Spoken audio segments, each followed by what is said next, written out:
पुढची बातमी नागपूरमधून।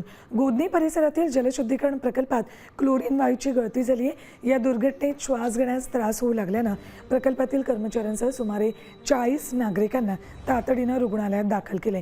त्यापैकी 4 ते 5 जणांची प्रकृती गंभीर असल्याने त्यांना आयसीयू मध्ये उपचारासाठी दाखल केले। अपडेट्स घेऊयात आमचे प्रतिनिधी पराग डोबे यांच्याकडून। पराग, काय आत्ताची नेमकी तिथली परिस्थिती आणि जे रुग्ण गंभीर आहेत त्यांच्याबाबतचे अपडेट्स?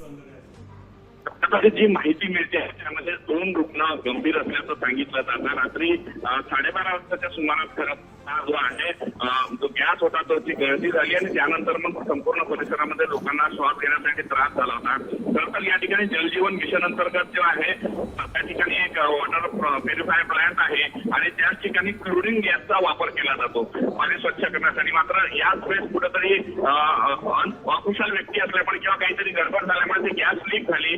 हवेचा ज्या पद्धतीचा प्रवाह होता त्या दिशेने ती गॅसचा जो आहे तो प्रवाह संपूर्ण हवेत मिसळला आणि त्या स्थानिक लोक जे आहे ते आजूबाजूला राहत होते तो खापण लेआउट म्हणून भाग आहे। त्या ठिकाणी जवळपास 100 लोकांना या सगळ्याचा त्रास आलेला आहे।